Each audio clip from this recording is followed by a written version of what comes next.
हरे कृष्णा। गर्ग संहिता के माधुर्य खंड में नारद मुनि एकादशी व्रत की महिमा का गान करते हुए कहते हैं, दश वै मातृके पक्षे तथा वै दश पैतृके प्रियाया दश पक्षे तु पुरुषानुद्धरे नरः।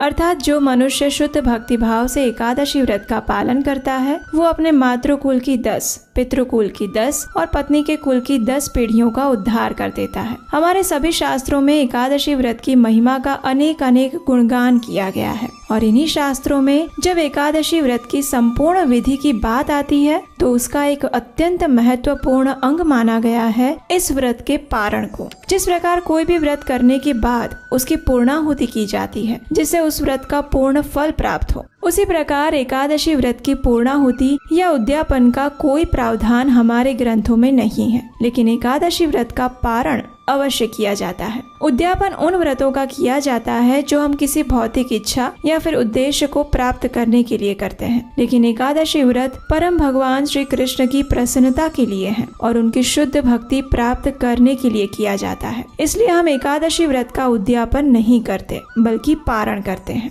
पारण के विषय में कहा गया है कि यदि कोई निर्धारित समय के अंदर अगले दिन यानी द्वादशी पर इस व्रत का पारण नहीं करता है तो उसका व्रत अधूरा माना जाता है, लेकिन उसके साथ साथ उसे अगले दिन भी संपूर्ण उपवास का पालन करना पड़ेगा और फिर तीसरे दिन ही वो व्रत का पारण कर सकता है। प्रत्येक एकादशी के अगले दिन व्रत पारण का एक निश्चित समय होता है और इसी समय के दौरान एकादशी व्रत का पारण करना चाहिए। इस बार की देवशयनी एकादशी व्रत का पारण करने का समय है कल यानी द्वादशी पर प्रातः 5:36 से लेकर 10:14 के बीच में। इस बार की देवशयनी एकादशी अत्यंत विशेष है क्योंकि यही वो दिन है जब भगवान श्री हरि अपनी दिव्य लीला करते हुए 4 मास के लिए योग निद्रा में चले जाते हैं। हमारी वैदिक संस्कृति में ये 4 मास जिसे हम चातुर्मास के नाम से जानते हैं वे अत्यंत महत्वपूर्ण हैं। यही वो समय है जब सभी देवी देवता भगवान श्री हरि की शरण में चले जाते हैं, इसलिए हम उन्हें किसी मांगलिक कार्य या यज्ञ इत्यादि में आमंत्रित नहीं कर सकते।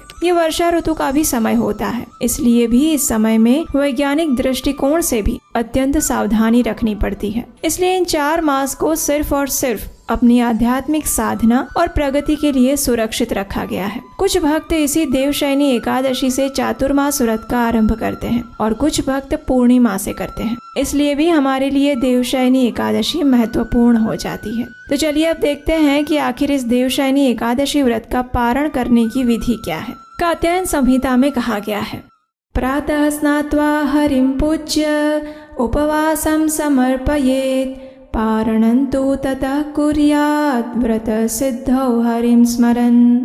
अर्थात प्रातः काल में स्नान करके परम पुरुषोत्तम भगवान श्री हरि की आराधना करने के उपरांत व्यक्ति को अपना उपवास उन्हें अर्पित करना चाहिए और इस व्रत के पुण्य को प्राप्त करने हेतु व्रत के पारण के साथ भगवान श्री हरि का स्मरण करना चाहिए। तो एकादशी व्रत का पारण करने के लिए सर्वप्रथम एकादशी के अगले दिन यानी द्वादशी पर प्रातः ब्रह्म मुहूर्त में उठ जाएं, स्नान इत्यादि से स्वयं को शुद्ध करें। उसके बाद जिस प्रकार आपने एकादशी के दिन भगवान की मंगला आरती की थी उसी प्रकार द्वादशी के दिन भी आरती करें या फिर उसका दर्शन करें। उसके बाद तुलसी देवी की पूजा करें, उन्हें जल अर्पण करें और उनकी कम से कम 3 बार प्रदक्षिणा करें। और याद रहे द्वादशी के दिन हम तुलसी पत्र नहीं तोड़ते हैं, इसलिए यदि आपको भगवान को भोग लगाने के लिए तुलसी पत्र की आवश्यकता है तो उसे एक दिन पहले ही तोड़कर रख लीजिए। अब तुलसी देवी के समक्ष बैठकर हरे कृष्ण महामंत्र की निश्चित संख्या में माला का जप करें। जब आपके प्रातःकालीन दैनिक पूजा कार्य समाप्त हो जाएं, तो फिर अब भगवान को अर्पित करने के लिए अपनी क्षमता अनुसार स्वादिष्ट अन्न प्रसाद तैयार करें।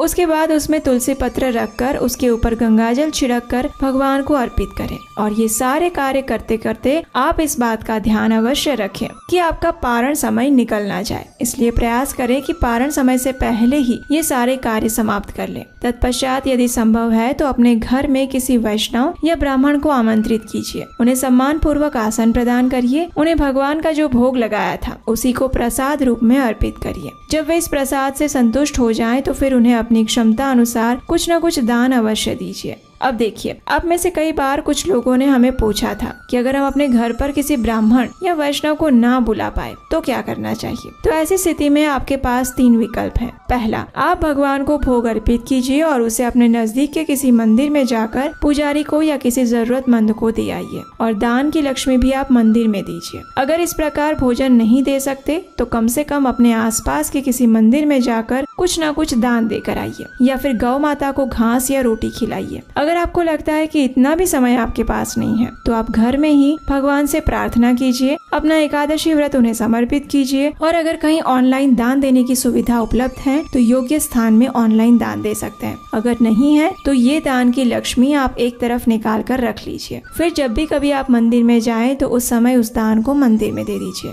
एक बात याद रखिएगा, भगवान को जो आपने भोग लगाया था वो प्रसाद जब आप ब्राह्मण या वैष्णव को देते हैं तो उसके साथ साथ आप उसे अपने और अपने परिवार के लिए भी रख लीजिए। उसी से आपको इस व्रत का पारण करना है। अब अगला कार्य है स्वयं पारण करना। स्कंद पुराण में कहा गया है, कृत्वा चैवोपवासन्तु यो अश्नाति द्वादशे दिने नैवेद्यम तुलसी मिश्रम पापकोटि विनाशनम।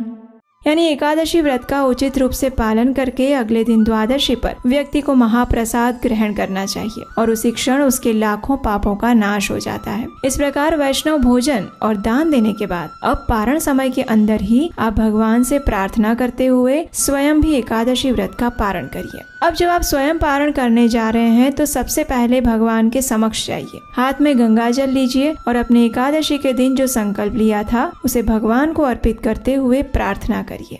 अज्ञानतिमिरन्धस्य व्रतेनानेन केशव प्रसीद सुमुखो नाथ ज्ञान दृष्टि प्रदो भव।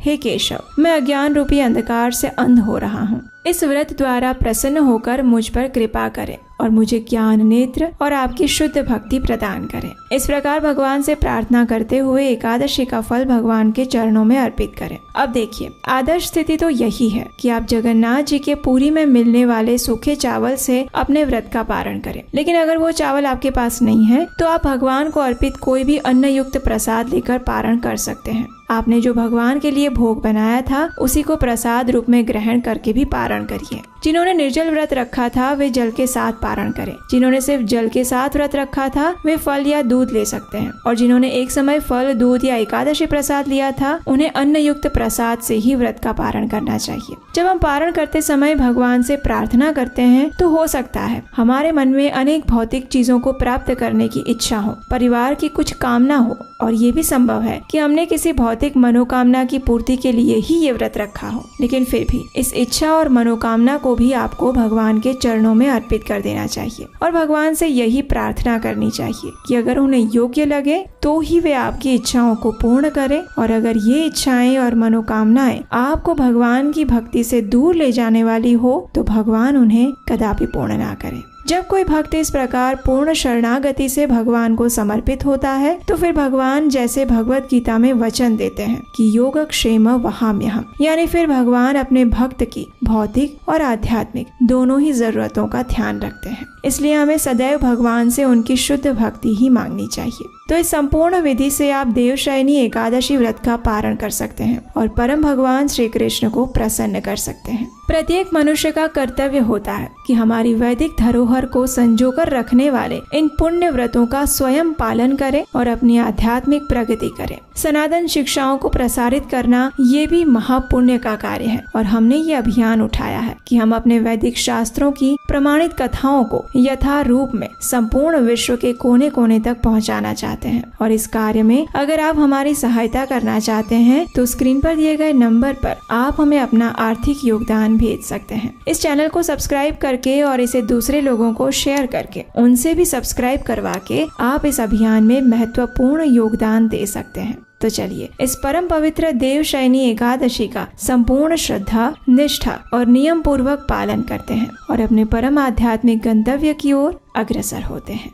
हरे कृष्ण।